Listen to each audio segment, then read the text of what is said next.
नमस्कार, जय हिंद दोस्तों। आपका अपने YouTube चैनल मिशन बीपीएससी में बहुत बहुत स्वागत है। दोस्तों, जैसा कि आप लोगों को पता होगा, बीपीएससी बहुत नज़दीक आ चुका है, 71 बीपीएससी।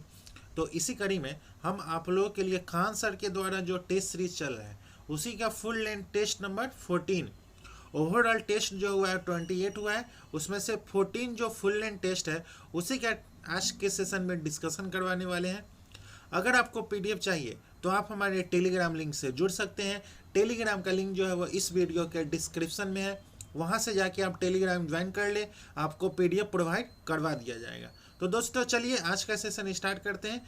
केजीएस का फुल लेंथ टेस्ट नंबर 14 आते हैं क्वेश्चन नंबर 1 पे। प्राचीन भारत में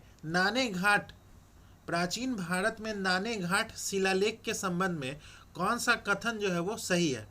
तो इसमें सातवाहन काल के दौरान पहाड़ियों को पार करने वाले व्यापारियों से टोल संग्रह से संबंधित विवरण दर्ज है। ऑप्शन नंबर ए जो है इसका राइट आंसर है। अब चलते हैं क्वेश्चन नंबर सेकंड। निम्नलिखित युग्मों पर विचार करना है। अनुष्ठान है और अर्थ उद्देश्य है। राजस्व राजा को सर्वोच्च सत्ता जो है वो प्रदान करना। अश्वमेध जो है वो शाही रथ दौड़। वाजपेयी जो है वो किसी क्षेत्र पर निर्विवाद नियंत्रण। उपरोक्त युग्मों में से कितने युग्म जो है वो सही सुमेलित है? तो ऑप्शन नंबर ए केवल एक युग्म जो है वो सही सुमेलित है। जैसे राजस्व जो होता है वो वैदिक काल का एक प्रमुख अभिषेक अनुष्ठान है जिसमें राजा जो है वो अपनी शक्ति की घोषणा हेतु संपन्न करता है। और अश्वमेध यज्ञ जो है वो वैदिक अनुष्ठानों में एक था। इस यज्ञ में एक पवित्र घोड़े को 1 वर्ष के लिए स्वतंत्र छोड़ दिया जाता है। और वाजपेयी एक अन्य वैदिक अनुष्ठान है जो राजाओं या कुलीनों द्वारा मुख्यतः समृद्धि, शक्ति, सामाजिक प्रतिष्ठा प्राप्त करने के लिए किया जाता है। तो इसका राइट आंसर है ऑप्शन नंबर ए, केवल पहला जो है वो सही। अब चलते हैं क्वेश्चन नंबर थर्ड। महावीर ने जैन धर्म के निम्नलिखित सिद्धांतों में से कौन सा सिद्धांत जो है वो जोड़ा था? तो ब्रह्मचर्य का पालन करना। Option number C. अब चलते हैं क्वेश्चन नंबर 4। ऋग वैदिक काल के संदर्भ में वरथ, गण और सार्ध शब्द किससे संबंधित है? तो ये शब्द जो है वो किससे संबंधित है? तो ऑप्शन नंबर डी सैन्य जनजातीय समूह से संबंधित है। अब चलते हैं क्वेश्चन नंबर 5। हड़प्पा सभ्यता के संबंध में निम्नलिखित कथनों पर विचार करना है। पहला, जल भंडारण के लिए बांधों से गिरे गवर बंद हड़प्पा सभ्यता की एक विशेषता थी। मोहनजोदड़ो और धोलावीरा से मिट्टी से निर्मित टेराकोटा हल के मॉडल प्राप्त हुए हैं। उपयुक्त कथनों में से कौन सा कथन जो है वो सही है? तो ऑप्शन नंबर ए, खाली एक कथन जो है वो सही है। जो हल जो है वो टेराकोटा मॉडल वास्तव में कृषि औजारों की मिट्टी की लघु प्रतिकृतियां हैं। ऐसे टेराकोटा हल मुख्य रूप से बनावली और चोलिस्तान जैसे स्थलों से प्राप्त हुए, न कि मोहनजोदड़ो और धोलावीरा से। अब चलते हैं क्वेश्चन नंबर 5। अशोक के शिलालेख में निम्नलिखित में से किस प्रकार के करों का उल्लेख है? कौन से करों का उल्लेख है? तो बलि और भाग। ऑप्शन नंबर ए, बलि और भाग। अब चलते हैं क्वेश्चन नंबर 7।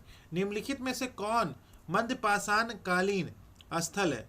कौन सा मध्यपाषाण कालीन स्थल है? तो ऑप्शन नंबर ए बागौर है, लंग नाज है और चौपानी मांडो है, उसका आदमगढ़ है। और 1, 2, 3 और 4 जो है वो मध्यपाषाण कालीन स्थल है। अब चलते हैं क्वेश्चन नंबर 8। 10 राजाओं के युद्ध के संबंध में निम्नलिखित कथनों पर विचार करना है। पहला, यह युद्ध जो है वो भरतों और 10 राजाओं के महासंघ के बीच सरस्वती नदी के तट पर लड़ा गया था। भरतों के से नेता सुदास इस युद्ध में विजयी हुए थे। पराजित पुरुषों ने बाद में भरतों के साथ मिलकर कुरु नामक एक नए शासक कबीले का गठन किया था। उपरोक्त कथनों में से कौन सा कथन जो है वो सही है? तो इसका राइट आंसर है ऑप्शन नंबर सी, केवल दूसरा और तीसरा कथन जो है वो सही। अब चलते हैं क्वेश्चन नंबर 9। भारत में इंडो यूनानी शासन के संबंध में निम्नलिखित कथनों पर विचार करना है। इंडो यूनानी शासन के संबंध में तो मिनांडर ने अपनी राजधानी साकल में स्थापित किया था। वह भारत में सोने के सिक्के जारी करने वाला पहला शासक था। कौन? तो मिनांडर। और उसके द्वारा उत्तर पश्चिम भारत में हेलेनिस्टिक कला के तत्वों की शुरुआत की गई थी। उपरोक्त में से कौन सा कथन जो है वो सही है? तो ऑप्शन नंबर डी 1, 2 और 3 कथन सही है। अब चलते हैं क्वेश्चन नंबर 10। रोमक सिद्धांत के संदर्भ में निम्नलिखित कथनों पर विचार करना है। यह वड़ा मिहिर द्वारा पंच सिद्धांतिका में संकलित 5 खगोलीय ग्रंथों में से एक है। इसका सौर वर्ष भारतीय सिद्धांतिक वर्ष की तुलना में अधिक लंबा है। उपरोक्त कथनों में से कौन सा कथन जो है वो सही है? तो इसका राइट आंसर है ऑप्शन नंबर ए, केवल एक कथन जो है वो सही है। अब चलते हैं नेक्स्ट क्वेश्चन पे, क्वेश्चन नंबर 11। किस मुगल बादशाह ने उलेमाओं को पर अपनी आध्यात्मिक सत्ता स्थापित करने के लिए महाजर जारी किया था? बाबर, अकबर, जहांगीर या औरंगजेब? तो ऑप्शन नंबर बी जो है वो अकबर। अब चलते हैं क्वेश्चन नंबर 12। कबीर की शिक्षाओं के संबंध में निम्नलिखित कथनों पर विचार करना है। कबीर ने निर्गुण भक्ति की अवधारणा पर बल दिया और वेदों के औपचारिक अधिकार को अस्वीकार किया। उन्होंने ईश्वर की प्राप्ति के लिए जटिल अनुष्ठानों का समर्थन किया। उपरोक्त कथनों में से कौन सा कथन जो है वो सही है? तो ऑप्शन नंबर ए, केवल पहला जो कथन है वो सही है। कबीर ने कर्म कांड का कड़ा विरोध किया और इसे ईश्वर की प्राप्ति के लिए सतही और अनावश्यक बताया था। अब चलते हैं क्वेश्चन नंबर 13। इल्तुतमिश के संबंध में निम्नलिखित में से कौन सा कथन जो है वो गलत है? तो उसने सेना में दाग और हुलिया प्रणाली लागू की, ये जो है वो गलत है। जो सेना में दाग और हुलिया प्रणाली लागू जो किया था वो अलाउद्दीन खिलजी था, ना कि इल्तुतमिश। अब चलते हैं क्वेश्चन नंबर 14। विजयनगर साम्राज्य के संदर्भ में निम्नलिखित में से कौन सा कथन जो है वो सही है? तो विजयनगर के शासकों ने हिंदू सूर्ययंत्र की उपाधि धारण की, जो अरबी शब्द सुल्तान का संस्कृत रूप है। ऑप्शन नंबर ए जो है इसका राइट आंसर है। अब चलते हैं क्वेश्चन नंबर 15। वर्ष 1615 में सम्राट जेम्स प्रथम का राजदूत जो कौन था, जो जहांगीर के दरबार पहुंचा था? तो इसका राइट आंसर है option number B, sir Thomas Roe. अब चलते हैं क्वेश्चन नंबर 16 पे। बंगाल का वह कार्यवाहक गवर्नर कौन था जिसके नेतृत्व में ब्लैक होल घटना से पहले ईस्ट इंडिया कंपनी की सेना ने आत्मसमर्पण कर दिया था? तो John Z Holwell. Option number C जो है इसका राइट आंसर। अब चलते हैं क्वेश्चन नंबर 17 पे। भारतीय उच्च न्यायालय अधिनियम 1861 के तहत जब कोलकाता, बॉम्बे और मद्रास में उच्च न्यायालयों की स्थापना पहली बार की गई थी, उस समय भारत के वायसराय जो थे वो कौन थे? तो भारत के वायसराय जो थे वो लॉर्ड कैनिंग थे। Option number B. अब चलते हैं question number 18। East India Company की नीतियों के संबंध में निम्नलिखित कथनों पर विचार करना। पहला, वारेन हेस्टिंग की रिंग फेंस नीति ने कंपनी की सीमाओं की रक्षा के लिए एक बफर क्षेत्र तैयार किया। जॉन लॉरेंस की कुशल अकर्मता की नीति नेपाल से संबंधित है। उपरोक्त में से कितने कथन जो है वो गलत है? तो ऑप्शन नंबर बी, केवल दूसरा कथन जो है वो गलत है। कुशल अकर्मता की नीति पर सर जॉन लॉरेंस से जुड़ी थी, जिन्होंने 1864 से 1869 तक भारत के वायसराय के रूप में कार्य किया है। जॉन लॉरेंस, न कि वारेन हेस्टिंग्स। अब चलते हैं क्वेश्चन नंबर 19। भारत में अंग्रेजी प्रेस के विकास के संबंध में निम्नलिखित कथनों पर विचार करना है। पहला अंग्रेजी समाचार पत्र जो था वो बंगाल गजट भारत में प्रकाशित होने वाला पहला समाचार पत्र भी था। James silk Buckingham Kolkata journal के मालिक और संपादक थे। अंग्रेजी पत्रकारिता में पहला नियमित भारतीय प्रयास रिफॉर्मर था, जिसे राजा राम मोहन राय और भोलानाथ सेन ने 1831 में शुरू किया था। उपरोक्त में से कौन सा कथन जो है वो सही है? तो ऑप्शन नंबर ए 1 और 2 जो है वो सही है। अब चलते हैं क्वेश्चन नंबर 20। इलाहाबाद की संधि के संबंध में निम्नलिखित कथनों पर विचार करना है। यह संधि जो है वो रॉबर्ट क्लाइव, शाह आलम द्वितीय और सुजाउद्दौला के बीच हुई थी। इस संधि के अंतर्गत सुजाउद्दौला ने अवध को ईस्ट इंडिया कंपनी को सौंप दिया था। उपरोक्त में से कौन सा कथन सही है? तो ऑप्शन नंबर ए, केवल एक कथन सही। अब चलते हैं question number 21। Hindustan Republican association के संबंध में निम्नलिखित कथनों पर विचार करना है। इसकी स्थापना जो है वो 1924 में कानपुर में राम प्रसाद बिस्मिल और सरदार भगत सिंह द्वारा की गई थी। इसका उद्देश्य संयुक्त राज्य भारत के संघीय गणराज्य की स्थापना करना था, जिसका मूल सिद्धांत जो था वो वयस्क मताधिकार होगा। उपयुक्त कथनों में से कौन सा कथन जो है वो गलत है? तो ऑप्शन नंबर ए, केवल एक कथन गलत है। अब चलते हैं क्वेश्चन नंबर 22। एनी बेसेंट ने 1916 में भारत में स्वशासन की मांग के लिए किस संगठन की स्थापना की थी? एनी बेसेंट ने स्वशासन की मांग के लिए किस संगठन की स्थापना की थी? तो इसका राइट आंसर है Home Rule League, option number C. अब चलते हैं क्वेश्चन नंबर 23। नेहरू रिपोर्ट 1928 में निम्नलिखित में से कौन सा प्रस्ताव जो था वो नहीं था? तो केवल बंगाल पंजाब में मुसलमानों के लिए सीटों का आरक्षण, ऑप्शन नंबर बी। अब चलते हैं क्वेश्चन नंबर 24। भारत छोड़ो आंदोलन के दौरान निम्नलिखित में से कौन ताम्रलिप्त जातीय सरकार के प्रमुख नेताओं में से नहीं था? कौन सा नहीं था? अजय कुमार मुखर्जी, सतीश चंद्र सामंत, सुशील कुमार धाड़ा या प्रभात चंद्र घोष। तो ऑप्शन नंबर डी जो है वो प्रभात चंद्र घोष। अब चलते हैं क्वेश्चन नंबर 25। निम्नलिखित में से कौन सी भारत सरकार अधिनियम 1935 की विशेषता नहीं है? कौन सी विशेषता नहीं है? तो प्रांतीय विधान मंडलों में पृथक निर्वाचिका मंडलों का पूर्ण उन्मूलन। तो ऑप्शन नंबर सी जो है वो नहीं था। अब चलते हैं क्वेश्चन नंबर 26। साइबर हमलों से निपटने के लिए इंटरपोल द्वारा शुरू किए गए ऑपरेशन का नाम जो था वो क्या था? Operation Shield, Operation Vigilant, Operation Secure, Operation Caution. तो इसका राइट आंसर है option number C, Operation Secure. अब चलते हैं क्वेश्चन नंबर 27। हाल ही में किस शहर को भारत की तेंदुआ राजधानी घोषित किया है? जयपुर, बेंगलोर, गढ़ चिलौड़ी या लखनपुर गिरी। तो इसका राइट आंसर है ऑप्शन नंबर बी, बेंगलोर। अब चलते हैं क्वेश्चन नंबर 28। संयुक्त राष्ट्र महासभा द्वारा हाल ही में 2026 को अंतर्राष्ट्रीय महिला किसान वर्ष घोषित किए जाने की पृष्ठभूमि में निम्नलिखित कथनों पर विचार करना है। पहला, दक्षिण एशिया में कृषि कार्य बल में महिलाओं की हिस्सेदारी लगभग 39% है। भारत में आर्थिक रूप से सक्रिय महिलाओं में से 50% से भी कम कृषि में कार्यरत है। नवीनतम राष्ट्रीय परिवार स्वास्थ्य सर्वेक्षण के अनुसार भारत में विशेष रूप से महिला भूमि स्वामित्व जो है वो 8.3% है। उपयुक्त कथनों में से कौन सा कथन जो है वो सही है? तो ऑप्शन नंबर सी, 1 और 3 कथन सही है। अब चलते हैं क्वेश्चन नंबर 29।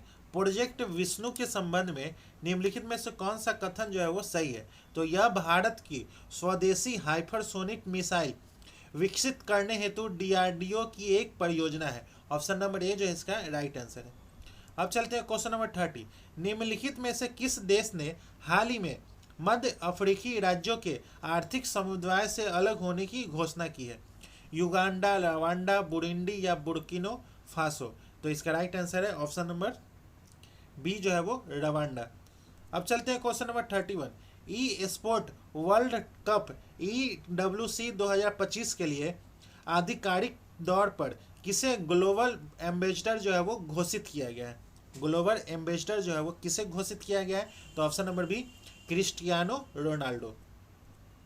अब चलते हैं क्वेश्चन नंबर 32। हाल ही में कौन सी टीम विश्व टेस्ट चैंपियनशिप की विजेता बनी है? कौन सी टीम बनी है? तो ऑप्शन नंबर सी, दक्षिण अफ्रीका बनी है ऑस्ट्रेलिया को हरा के। अब चलते हैं क्वेश्चन नंबर 33। किस भारतीय शहर को यूनेस्को क्रिएटिव सिटीज नेटवर्क में सिटी ऑफ गैस्ट्रोनॉमी के रूप में शामिल करने के लिए आधिकारिक तौर पर नामित किया गया है? बेंगलोर, चंडीगढ़, लखनऊ या अहमदाबाद। तो इसका राइट आंसर है ऑप्शन नंबर सी, लखनऊ को। अब चलते हैं क्वेश्चन नंबर 34। यूएनएचसीआर की वार्षिक वैश्विक रुझान रिपोर्ट के अनुसार किस देश में शरणार्थियों और जबरन विस्थापित लोगों की संख्या सर्वाधिक है? सीरिया, सूडान, दक्षिण सूडान या कांगो? तो ऑप्शन नंबर बी जो है वो सूडान। अब चलते हैं क्वेश्चन नंबर 35। शहरी निकाय चुनाव के लिए ई वोटिंग प्रणाली अपनाने वाला भारत का पहला राज्य जो है वो कौन सा बन गया है? उत्तर प्रदेश, महाराष्ट्र, मध्य प्रदेश या बिहार? तो ऑप्शन नंबर डी जो है वो बिहार। अब चलते हैं क्वेश्चन नंबर 36। राष्ट्रीय सहकारी नीति 2025 राष्ट्रीय सहकारी नीति 2025 के संबंध में निम्नलिखित कथनों पर विचार करना। पहला, राष्ट्रीय सहकारिता नीति 2025 का मसौदा तैयार करने की वाली समिति की अध्यक्षता केंद्रीय गृह मंत्री श्री अमित शाह ने की थी। नीति का एक प्रमुख उद्देश्य प्रत्येक तहसील में 5 आदर्श सहकारी गांव जो है विकसित करना है। उपरोक्त कथनों में से कौन सा कथन जो है वो सही है? तो ऑप्शन नंबर बी, केवल दूसरा कथन जो है वो सही है। अब चलते हैं question number 37। Maynard wetland complex, जिसे हाल ही में अंतर्राष्ट्रीय महत्व के आर्द्र भूमियों की रामसर सूची में शामिल किया गया है, निम्नलिखित में से किस राज्य में है? तो ऑप्शन नंबर ए, राजस्थान में है। अब चलते हैं क्वेश्चन नंबर 38। अनकार्ड की विश्व निवेश रिपोर्ट 2025 के अनुसार 2024 में प्रत्यक्ष विदेशी निवेश एफडीआई में भारत का स्थान जो था वो कैमा था? तो एफडीआई में भारत का स्थान जो था वो 15वां था। अब चलते हैं क्वेश्चन नंबर 39। हाल ही में लॉन्च किए गए 3000 रुपये वाले फास्ट टैग आधारित वार्षिक पास के तहत निजी वाहनों के लिए कितनी यात्राओं की अनुमति है? 100, 200, 300 या 400? तो ऑप्शन नंबर बी जो है वो 200। अब चलते हैं क्वेश्चन नंबर 40। किस विभाग ने digital platform know your digi pin और know your pin code launch किया है? डाक विभाग, दूरसंचार विभाग, राजस्व विभाग या इलेक्ट्रॉनिक्स और सूचना प्रौद्योगिकी विभाग? तो इसका राइट आंसर है ऑप्शन नंबर ए, डाक विभाग। अब चलते हैं क्वेश्चन नंबर 41। विदेशी व्यापार महानिदेशालय के भूमि बंदरगाह बंद करने के आदेश के बावजूद बांग्लादेश से परिधान के निर्यात की अनुमति किन बंदरगाहों के माध्यम से अभी भी जारी है? तो नानवा, सेवा और कोलकाता? Option number D. अब चलते हैं क्वेश्चन नंबर 42। इंक्वायर मिसाइल के संबंध में निम्नलिखित कथनों पर विचार करना। पहला, यह एक एंटी टैंक गाइडेड मिसाइल है जिसे टैंक प्लेटफॉर्म से लॉन्च करने के लिए डिजाइन किया गया है। इनवर्ड मिसाइल का निर्माण रूस की रोसोबोरोन एक्सपोर्ट द्वारा किया गया है। उपरोक्त में से कौन सा कथन जो है वो सही है? तो ऑप्शन नंबर सी, 1 और 2 दोनों कथन सही। अब चलते हैं क्वेश्चन नंबर 43। किस कंपनी ने राजस्थान में भारत का पहला पोटास और हेलाइट ब्लॉक और उत्तर प्रदेश में दुर्लभ पृथ्वी तत्व ब्लॉक हासिल किया है? तो option number B, Hindustan Zinc Limited. अब चलते हैं क्वेश्चन नंबर 44। भारत की पहली त्रिसेवा अखिल महिला नौकायान टीम द्वारा कितनी लंबी अंतर्राष्ट्रीय यात्रा जो है वो पूरी की गई है? तो इसका राइट आंसर है ऑप्शन नंबर सी, 1800 समुद्री मील। अब चलते हैं क्वेश्चन नंबर 45। भारतीय भाषा अनुभाग में के संबंध में निम्नलिखित कथनों पर विचार करना। पहला, यह विशेष रूप से 8वीं अनुसूची में उल्लिखित भाषाओं के लिए एक मजबूत और संगठित मंच प्रदान करेगा। इसका उद्देश्य जो है वो भारत के प्रशासनिक कामकाज में विदेशी भाषाओं विशेषकर अंग्रेजी के प्रभुत्व को कम करना है। उपयुक्त कथनों में से कौन सा कथन जो है वो सही है? तो इसका right answer option number B, केवल दूसरा कथन जो है वो सही है। अब चलते हैं क्वेश्चन नंबर 46। केंद्रीय स्वास्थ्य मंत्रालय जो है वो किस राष्ट्रीय मंच को भारतीय दुर्लभ डाटा रजिस्ट्री के साथ एकीकृत करने की योजना बना रहा है?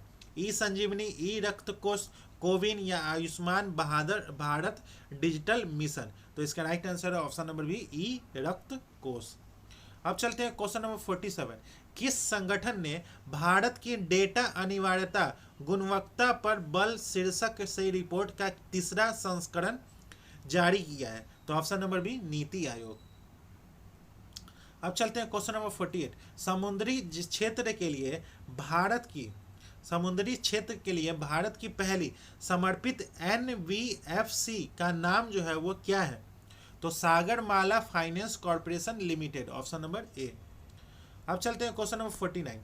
किस देश की नेशनल असेंबली ने हाल ही में एक विधेयक को मंजूरी दी है जिसमें असहनीय और लाइलाज बीमारियों से ग्रस्त वयस्कों को इच्छा मृत्यु का विकल्प चुनने की अनुमति दी गई है? जर्मनी, फ्रांस, इटली या इंडोनेशिया? तो इसका राइट आंसर है ऑप्शन नंबर बी, फ्रांस। अब चलते हैं क्वेश्चन नंबर 50। 61वीं राष्ट्रीय शतरंज चैंपियनशिप 2024 किसने जीती है? तो इसका राइट आंसर है option number D, Kartik Venkat Raman. अब चलते हैं क्वेश्चन नंबर 51। यदि किसी परिक्रमा करते हुए अंतरिक्ष यान से एक गेंद छोड़ी जाए तो क्या होगा? तो यह अंतरिक्ष यान के साथ समान गति से आगे बढ़ता रहेगा, ऑप्शन नंबर बी। अब चलते हैं क्वेश्चन नंबर 52। वह कौन सा कारण है कि एक अंतरिक्ष यात्री चंद्रमा पर दूसरे अंतरिक्ष यात्री की आवाज जो है वो नहीं सुन सकता है? तो चंद्रमा पर ध्वनि तरंगों के संचरण के लिए वायुमंडल का अभाव है, ऑप्शन नंबर ए जो इसका राइट आंसर है। अब चलते हैं क्वेश्चन नंबर 53। हाइड्रोलिक लिफ्ट किस नियम सिद्धांत पर कार्य करता है? तो ऑप्शन नंबर डी, पास्कल का नियम। अब चलते हैं क्वेश्चन नंबर 54। गिलास के जल में तैरता हुआ बर्फ का टुकड़ा जब पिघलता है तो जल के स्तर पर क्या प्रभाव पड़ेगा? तो जल का स्तर जो है वो स्थिर रहेगा, ऑप्शन नंबर सी। अब चलते हैं क्वेश्चन नंबर 55। दिन के उजाले में कटा हुआ हीरा क्यों चमकता है? दिन के उजाले में कटा हुआ हीरा क्यों चमकता है? तो पूर्ण आंतरिक परावर्तन के कारण, ऑप्शन नंबर ए। अब चलते हैं क्वेश्चन नंबर 56। भूप्रकृति में ऑक्सीजन के बाद निम्नलिखित में से कौन सा तत्व जो है वो दूसरा सबसे प्रचुर तत्व है? सिलिकॉन है, एल्युमिनियम है, लोहा है या कैल्शियम है? तो इसका राइट आंसर है ऑप्शन नंबर ए जो है वो सिलिकॉन है। ऑक्सीजन के बाद मिट्टी और पृथ्वी की प्रॉपर्टी में दूसरा सबसे प्रचुर तत्व जो है वो सिलिकॉन है। अब चलते हैं क्वेश्चन नंबर 57। निम्नलिखित में से कौन सा कार्बन का एक अक्रिस्टलीय अप्रूव नहीं है? तो ऑप्शन नंबर डी, लॉन्स डे लाइट। अब चलते हैं क्वेश्चन नंबर 58। निम्नलिखित में से कौन सा लोहा का एक अयस्क जो है वो नहीं है? लोहा का एक अयस्क जो है वो नहीं है, तो अजू राइट, ऑप्शन नंबर डी। अब चलते हैं क्वेश्चन नंबर 59। निम्नलिखित में से किस गैस का स्वतः प्रज्वलन तापमान जो है वो सबसे कम रहा है? तो option number D, carbon disulphide. अब चलते हैं क्वेश्चन नंबर 60। निम्नलिखित में से किस रासायनिक यौगिक को रॉयल वाटर भी कहा गया है? तो ऑप्शन नंबर डी, अम्लराज। अब चलते हैं क्वेश्चन नंबर 61। टमाटर के लाल रंग के लिए कौन सा वर्णक जो है वो उत्तरदायी होता है? तो टमाटर के लाल रंग के लिए ऑप्शन नंबर डी, लाइकोपीन जो है वो उत्तरदायी होता है। अब चलते हैं क्वेश्चन नंबर 62। निम्नलिखित में से कौन सा हार्मोन हृदय घाट और कुछ अन्य हृदय संबंधी समस्याओं के इलाज के लिए दवा के रूप में इस्तेमाल किया जाता है? कौन है? इंसुलिन है, एपीनेफ्रिन है, थायरॉक्सिन है या क्रोस्टिकल है? तो ऑप्शन नंबर बी जो है वो एपीनेफ्रिन है। अब चलते हैं क्वेश्चन नंबर 63। धान के पौधों में जिंक की कमी के कारण निम्नलिखित में से कौन सा रोग जो है वो होता है? तो ऑप्शन नंबर सी, खैरा रोग होता है। अब चलते हैं क्वेश्चन नंबर 64। निम्नलिखित में से वो कौन सी पहली बीमारी है जिसके लिए सफल टीका विकसित किया गया था? कौन सी वो बीमारी है जिसके लिए सफल टीका विकसित किया गया था? तो ऑप्शन नंबर ए, चेचक। अब चलते हैं क्वेश्चन नंबर 65। नाखून मुख्यतः निम्नलिखित में से किस पदार्थ से बने होते हैं? तो नाखून जो है वो मुख्यतः केराटिन से बने होते हैं। अब चलते हैं क्वेश्चन नंबर 66। एंजाइम लाइपेज निम्नलिखित में से किस अंग में उत्पन्न होता है? तो एंजाइम लाइपेज जो है वो अग्नाशय में उत्पन्न होता है, ऑप्शन नंबर डी। अब चलते हैं क्वेश्चन नंबर 67। शरीर में ग्लूकोज ग्लाइकोजन में परिवर्तित हो जाता है और निम्नलिखित में से किस अंग में संग्रहित होता है? अग्नाशय में, पित्ताशय में, हड्डियां में या यकृत में? तो इसका राइट आंसर है ऑप्शन नंबर डी, यकृत में। अब चलते हैं क्वेश्चन नंबर 68। पुष्पीय पौधों में बिना निषेचन के बीज निर्माण की प्रक्रिया को क्या कहते हैं? तो ऑप्शन नंबर सी असंग जननन एपोमिक्स, ऑप्शन नंबर सी। अब चलते हैं क्वेश्चन नंबर 69। निम्नलिखित में से कौन सा समुद्री जल में पोषक तत्वों की अधिकता अब फाइटोप्लैंक्टन की अतिवृद्धि के कारण बनने वाले मोटी लेस्मा परत है? Coral reef, mangrove, red tide, sea spot.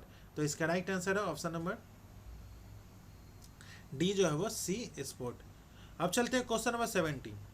निम्नलिखित में से किस उपकरण का उपयोग आवेशिक कणों या आयनों को उच्च ऊर्जा में त्वरित करने के लिए किया जाता है? तो ऑप्शन नंबर डी जो है वो साइक्लोट्रॉन। अब चलते हैं क्वेश्चन नंबर 71। सीटी जो है वो सीटी स्कैन में किस प्रकार की किरणों का उपयोग किया जाता है? तो सीटी स्कैन में एक्सरे की किरणों का उपयोग किया जाता है। अब चलते हैं क्वेश्चन नंबर 72। सूर्य के संबंध में निम्नलिखित कथनों पर विचार करना है। पहला, सूर्य का कोरोना उसके प्रकाश मंडल से अधिक गर्म है। सूर्य की सतह। अब चलते हैं क्वेश्चन नंबर 71।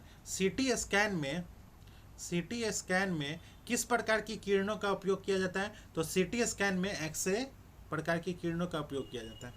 अब चलते हैं क्वेश्चन नंबर 72। सूर्य के संबंध में निम्नलिखित कथनों पर विचार करना है। सूर्य का कोरोना उसके प्रकाश मंडल से अधिक गर्म है। सूर्य की सतह उसके कोर से अधिक ठंडी है। सूर्य के अंदर ऊर्जा का उत्पादन नाभिकीय विखंडन की प्रक्रिया के माध्यम से होता है। उपयुक्त में से कौन सा कथन जो है वो सही है? तो इसका right answer option number B 1 और 2 जो है वो सही है। अब चलते हैं क्वेश्चन नंबर 73। भारत के संविधान के संबंध में कौन सा कथन जो है वो सही है? पहला, नगर पालिका की शक्तियों का उल्लेख संविधान के भाग 9A में किया गया है और संविधान का भाग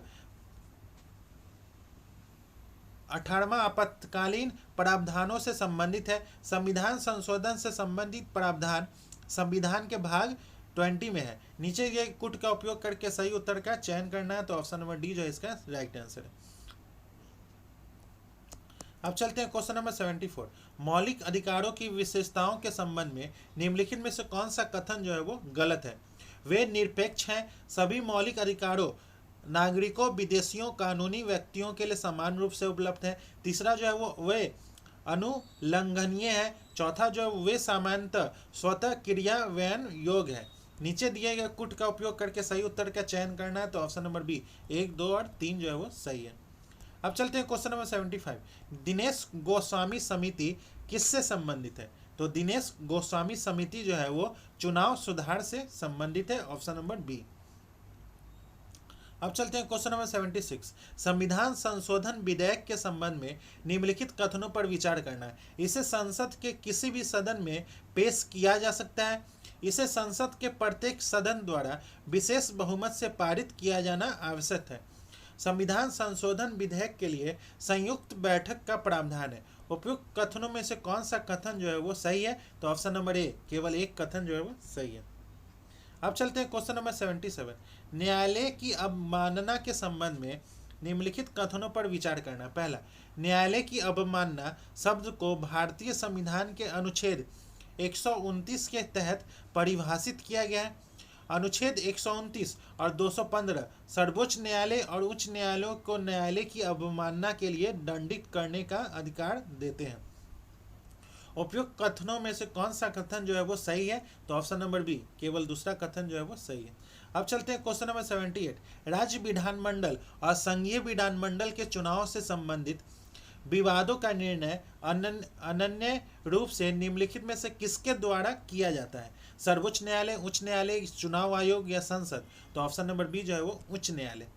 अब चलते हैं क्वेश्चन नंबर 79।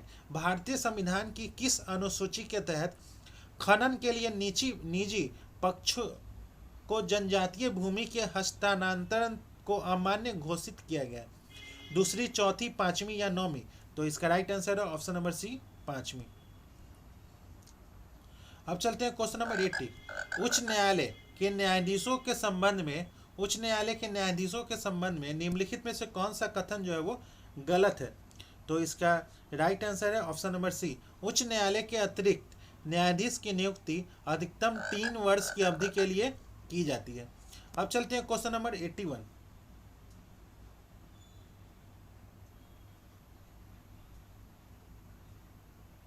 अब चलते हैं नेक्स्ट क्वेश्चन पर, क्वेश्चन नंबर 81।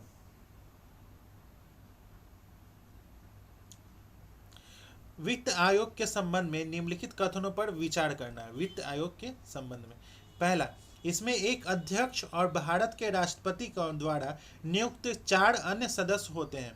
सदस्य जो है वो पुनः नियुक्ति हेतु पात्र नहीं है।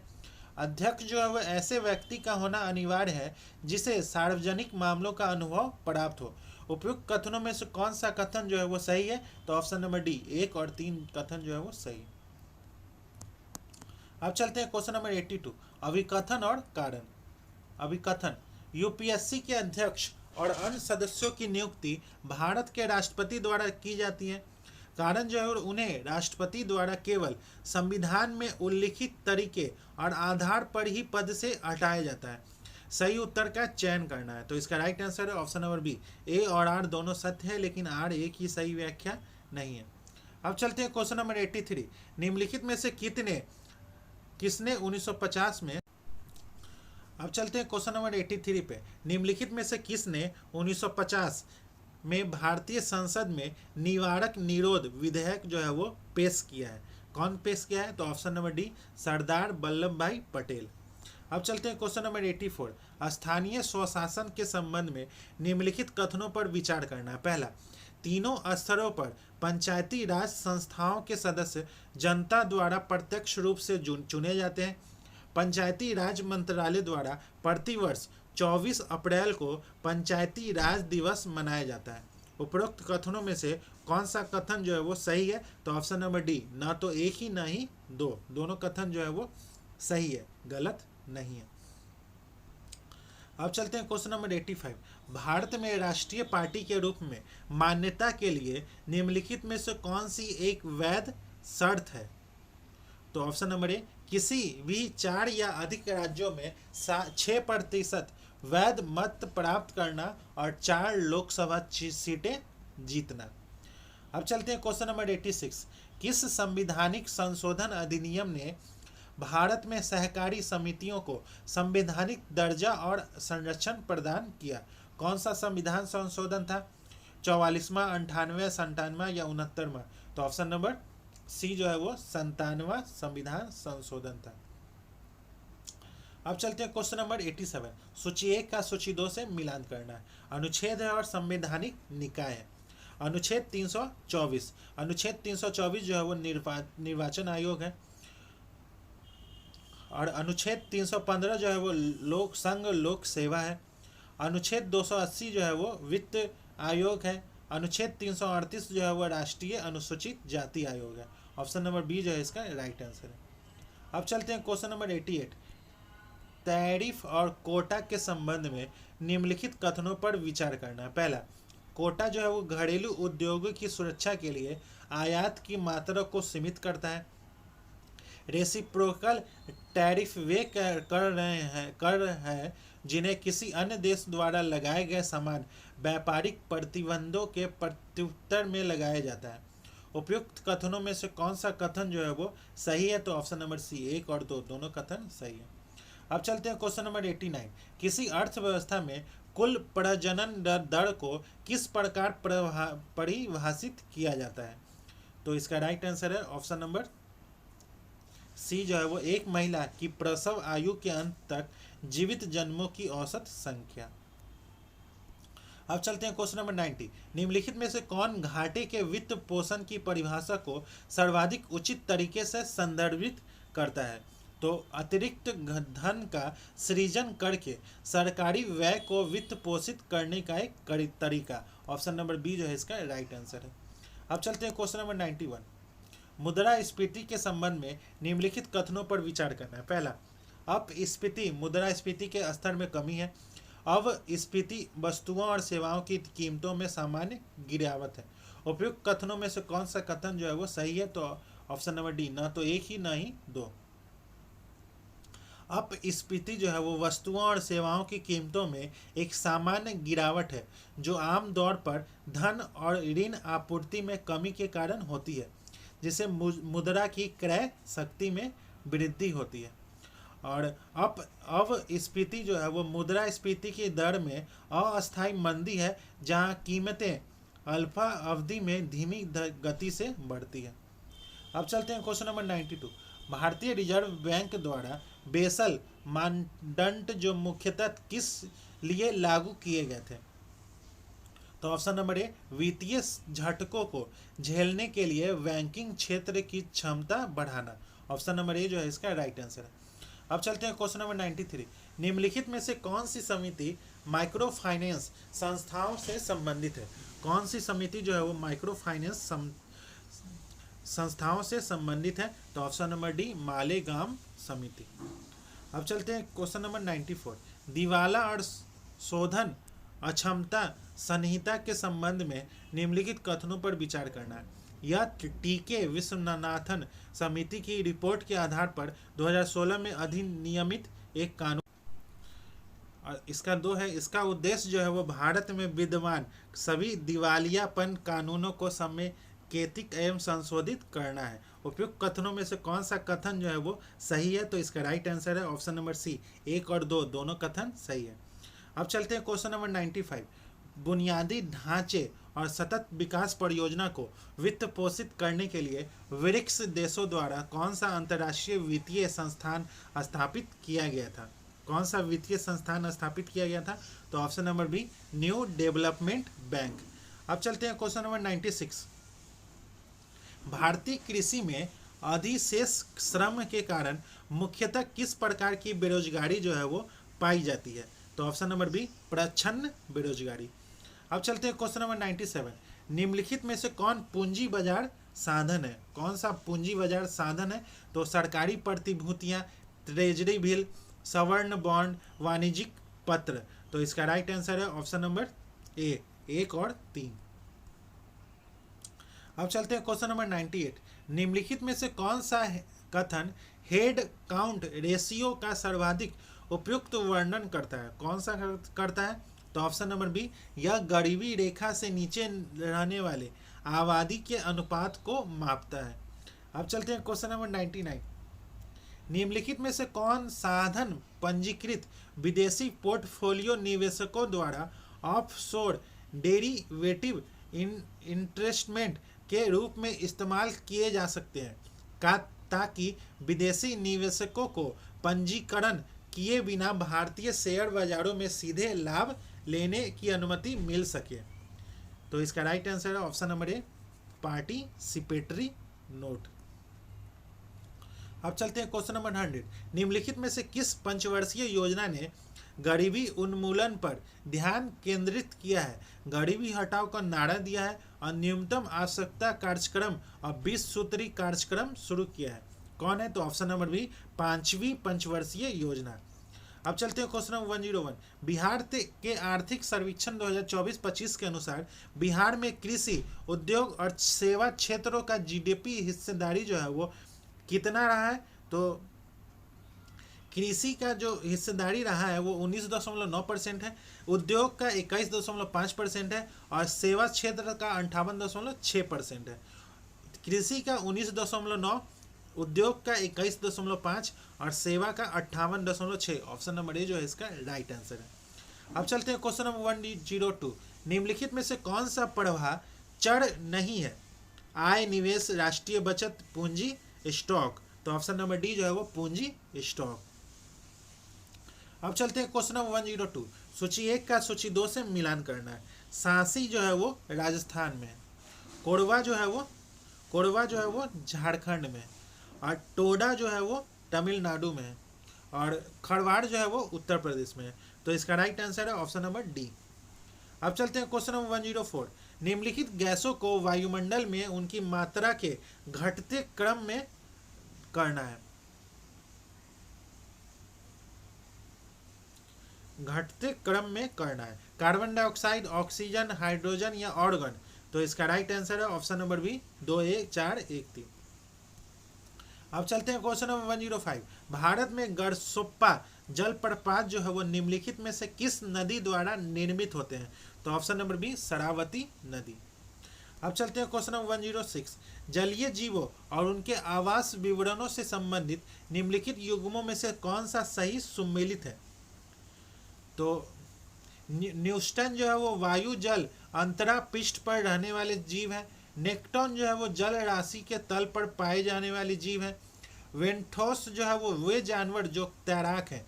नीचे दिए गए कुट का उपयोग करके सही उत्तर का चयन करना। इसमें से कौन सा सही है? तो ऑप्शन नंबर एक, केवल एक जो है वो सही है।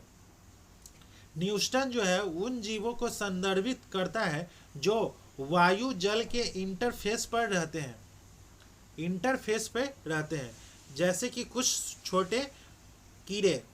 और नेक्टन जो है वो ऐसे जलीय जीव हैं जो सक्रिय रूप से तैरते हैं, जैसे कि मछलियां। और बेंटोस जो है वे ऐसे जीव हैं जो जल निकायों के तल पर या उसके भीतर रहते हैं।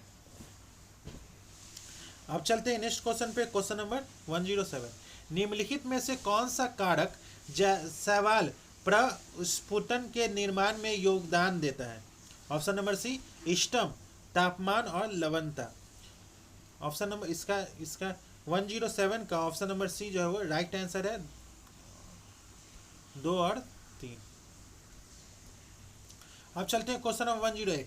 निम्नलिखित में से कौन सा मैदानी इलाकों में गंगा से मिलने वाली प्रमुख हिमालयन नदियों के पश्चिम से पूर्व की ओर सही अनुक्रम को दर्शाता है? तो इसका राइट आंसर है option number A, Gomti, Ghaghara, Gandak और कोसी। अब चलते हैं क्वेश्चन नंबर 109। ग्रहों को निम्नलिखित में से कौन सा युग्म सौर मंडल में उच्चतम और निम्नतम घनत्व को दर्शाता है? तो ऑप्शन नंबर डी, पृथ्वी और शनि।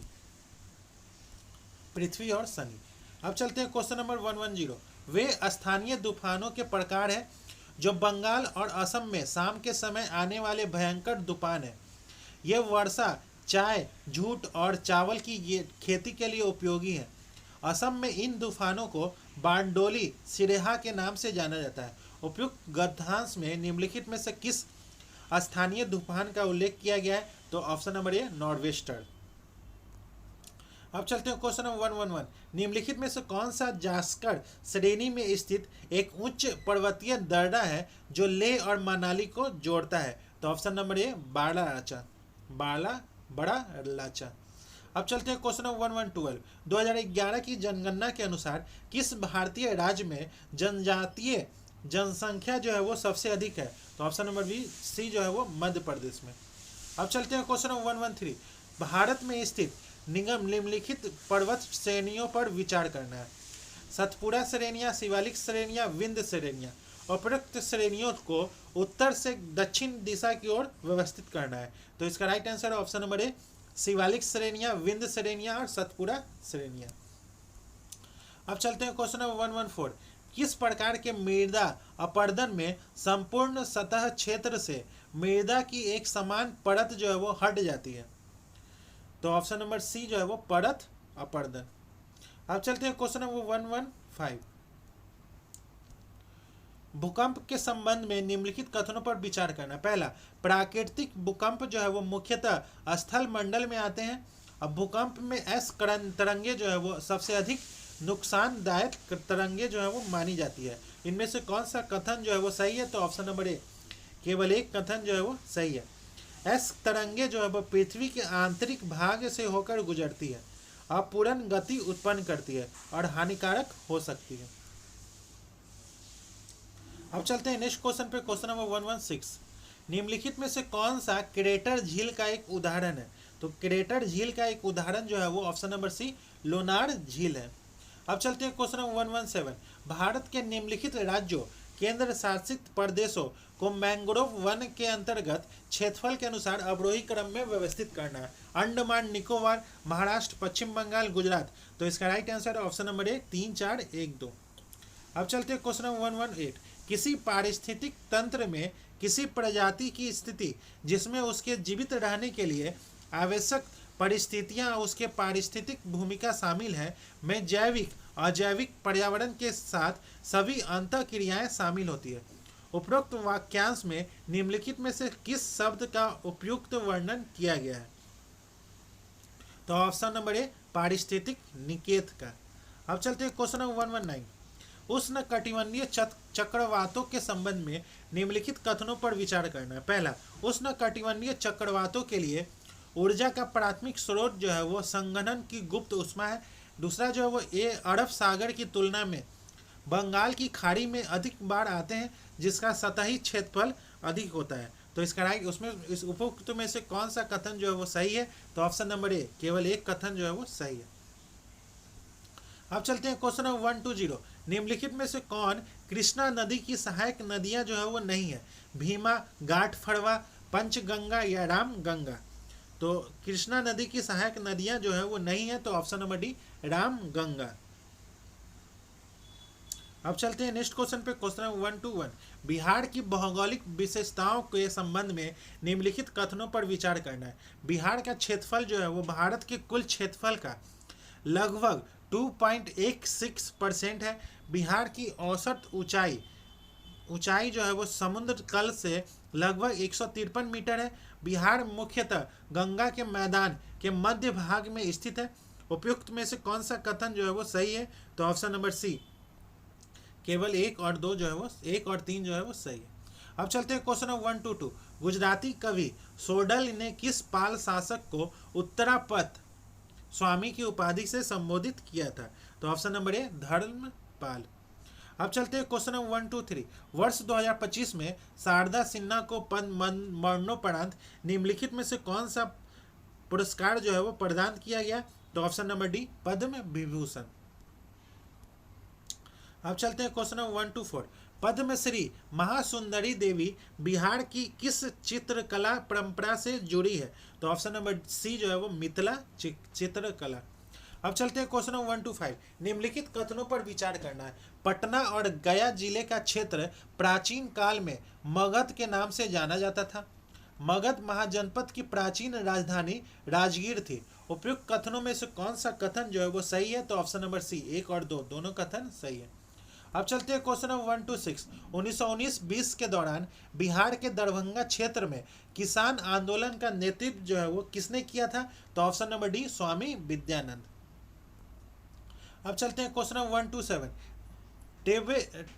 ट्रेवाथरा के जलवायु वर्गीकरण के संदर्भ में निम्नलिखित कथनों पर विचार करना है। उन्होंने बिहार के उत्तरी भाग के लगभग आधे हिस्से को AW जलवायु क्षेत्र में रखा था। उन्होंने बिहार के दक्षिणी भाग के लगभग आधे हिस्से को CAW जलवायु क्षेत्र में रखा था। उपयुक्त कथनों में से कौन सा कथन जो है वो सही है? तो ऑप्शन नंबर डी, न तो एक ही सही है न ही दो ही। तेवराथर की जलवायु वर्गीकरण प्रणाली के अनुसार बिहार के उत्तरी भाग को CAW में रखा था और बिहार के दक्षिणी भाग को AW में रखा था। अब चलते हैं क्वेश्चन नंबर 128। पीर अली खां के संबंध में निम्नलिखित कथनों पर विचार करना है। वह पटना में एक पुस्तक विक्रेता थे और उन्होंने 1857 के विद्रोह के दौरान वहां विद्रोह का नेतृत्व किया था। उन्होंने ब्रिटिशों से माफी मांगना अस्वीकार कर दिया और 7 जुलाई 1857 को सार्वजनिक रूप से उन्हें फांसी दी गई थी। उपयुक्त कथनों में से कौन सा कथन जो है वो सही है? तो ऑप्शन नंबर सी, 1 और 2 दोनों कथन सही है। अब चलते हैं क्वेश्चन नंबर 1329। प्रथम बौद्ध संगीति के संदर्भ में निम्नलिखित में से कौन सा कथन सही है? तो यह राजगीर की सप्तपर्णी गुफाओं में 483 ईसा पूर्व में आयोजित किया गया था। इस संगठन की अध्यक्षता गौतम बुद्ध के प्रमुख शिष्य आनंद ने की थी। नीचे दिए गए कूट का उपयोग करके सही उत्तर का चयन करना है। तो इसका राइट आंसर है ऑप्शन नंबर ए, केवल एक कथन जो है वो सही है। अब चलते हैं क्वेश्चन नंबर 130। चंद्रगुप्त मौर्य के दरबार में भेजे गए राजदूत मेगास्थनीज ने पाटलिपुत्र को किस नगर नाम से संबोधित किया था? पाटलिपुत्र, कुसुमपुर, अजीमाबाद या पालीब्रोथा। तो इसका राइट आंसर है ऑप्शन नंबर डी, पालीब्रोथा। अब चलते हैं क्वेश्चन नंबर 131। बिहार बजट 2025-26 के अनुसार बिहार में महिला हॉट कहाँ स्थापित किया जा रहा है? हाजीपुर, मुजफ्फरपुर, पटना या भागलपुर? तो इसका राइट आंसर है ऑप्शन नंबर सी, पटना में। अब चलते हैं क्वेश्चन नंबर 132। बिहार बजट 2025-26 के संदर्भ में निम्नलिखित कथनों पर विचार करना है। शिक्षा क्षेत्र के लिए 50,000 करोड़ रुपए का प्रावधान किया गया है। मनरेगा के लिए 4,392 करोड़ रुपया और प्रधानमंत्री आवास योजना के लिए 4,320 करोड़ रुपया आवंटित किए गए हैं। उपरोक्त कथनों में से कौन सा कथन जो है वो सही है? तो इसका right answer option number B, केवल दूसरा कथन जो है वो सही है। बिहार बजट 2025-26 में शिक्षा क्षेत्र को सबसे अधिक 60,964 करोड़ रुपया आवंटित किया गया है। अब चलते हैं क्वेश्चन नंबर 133। बिहार बजट 2025-26 के अनुसार बिहार वानिकी महाविद्यालय एवं अनुसंधान संस्थान कहाँ स्थापित किया गया है? तो मुंगेर, पटना, मुजफ्फरपुर या रोहतास? तो ऑप्शन नंबर ए जो है वो मुंगेर में। अब चलते हैं क्वेश्चन नंबर 134। 2011 की जनगणना के अनुसार भारत की कुल जनसंख्या में बिहार की जनसंख्या का प्रतिशत जो है वो कितना है? तो ऑप्शन नंबर बी 8.6% है। अब चलते हैं क्वेश्चन नंबर 135। बिहार बजट 2025-26 के अनुसार राज्य में जलवायु अनुकूल कृषि कार्यक्रम से संबंधित निम्नलिखित कथनों पर विचार करना है। यह कार्यक्रम जो है वो राज्य के सभी 38 जिलों में संचालित किया गया है। कुल 190 गाँव को जलवायु अनुकूल आदर्श कृषि गाँव के रूप में विकसित किया गया है। उपरोक्त कथनों में से कौन सा कथन जो है वो सही है? तो ऑप्शन नंबर सी, 1 और 2 दोनों सही है। अब चलते हैं question number 136। Barauni thermal power station की स्थापना जो है वो कब की गई थी? तो ऑप्शन नंबर सी, 1962 में किया गया था। Barauni thermal power sub station की स्थापना जो है वो 1962 में हुई थी। यह बिहार के बेगूसराय के बरौनी में स्थित है और इसकी स्थापना जो है वो रूस के सहयोग से किया गया था। अब चलते हैं क्वेश्चन नंबर 137। बिहार के किस जिले में माता जानकी मंदिर का शिलान्यास और भूमि पूजन किया गया है, जो अयोध्या स्थित श्री राम जन्मभूमि मंदिर की तर्ज पर बनाया गया है? तो ऑप्शन नंबर बी जो है वो सीतामढ़ी। अब चलते हैं क्वेश्चन नंबर 138। बिहार के निम्नलिखित जिलों पक्षी अभ्यारण्यों में से किसको रामसल स्थल का दर्जा प्राप्त किया गया है? नकटी पक्षी अभ्यारण्य, कांवर झील, गोगा झील, नागी पक्षी अभ्यारण्य? नीचे दिए गए कूट का उपयोग करके सही उत्तर का चयन करना है। तो इसका राइट आंसर है ऑप्शन नंबर सी, 1, 2 और 4। अब चलते हैं क्वेश्चन नंबर 139। सूची 1 का सूची 2 से मिलान करना है। बिहार के राज्यपाल जो है वो आरिफ मोहम्मद खां है। अब बिहार के मुख्य न्यायाधीश जो है वो विपुल एम पंचौली है। अब बिहार के मुख्यमंत्री जो है वो नीतीश कुमार है। अब बिहार के मुख्य निर्वाचन अधिकारी जो है वो विनोद सिंह गुजियाल है। तो इसका राइट आंसर है ऑप्शन नंबर डी जो है इसका राइट आंसर है। अब चलते हैं क्वेश्चन नंबर 140। 8 अप्रैल 1929 को भगत सिंह के साथ मिलकर केंद्रीय असेंबली में बम किसने फेंका था? बट्टू केशवर दत्त, खुदीराम बोस, प्रफुल्ल चाकी या सुखदेव? तो ऑप्शन नंबर ए जो है वो बट्टू केशवर दत्त। अब चलते हैं क्वेश्चन नंबर 141 का ऑप्शन नंबर डी जो है वो राइट आंसर है। क्वेश्चन नंबर 142 का ऑप्शन नंबर डी जो है वो राइट आंसर है। क्वेश्चन नंबर 143 का ऑप्शन नंबर ए जो है वो राइट आंसर है। क्वेश्चन नंबर 144 का ऑप्शन नंबर बी जो है वो राइट आंसर है। क्वेश्चन नंबर 145 का ऑप्शन नंबर डी जो है वो राइट आंसर है। क्वेश्चन नंबर 146 का ऑप्शन नंबर बी जो है वो राइट आंसर है। क्वेश्चन नंबर 147 का ऑप्शन नंबर बी जो है वो राइट आंसर है। क्वेश्चन नंबर 148 का ऑप्शन नंबर ए जो है वो राइट आंसर है। क्वेश्चन नंबर 149 का ऑप्शन ए जो है वो राइट आंसर है। क्वेश्चन नंबर 150 का ऑप्शन ए जो है वो राइट आंसर है। तो दोस्तों आज का सेशन यही समाप्त होता है, जिसमें हम लोगों ने केजीएस के द्वारा जो फुल लेंथ टेस्ट सीरीज 14 है और ओवरऑल टेस्ट सीरीज 28 है, उसी के आज के सेशन में डिस्कस किए हैं। अगर आपको इसका पीडीएफ चाहिए तो आप हमारे टेलीग्राम लिंक से जुड़ सकते हैं। टेलीग्राम का लिंक जो है वो इस वीडियो के डिस्क्रिप्शन में है, वहाँ से जाके आप टेलीग्राम ज्वाइन कर लें, आपको पीडीएफ प्रोवाइड करवा दिया जाएगा। तो दोस्तों मिलते हैं किसी और नेक्स्ट टेस्ट सीरीज के साथ, तब तक के लिए धन्यवाद।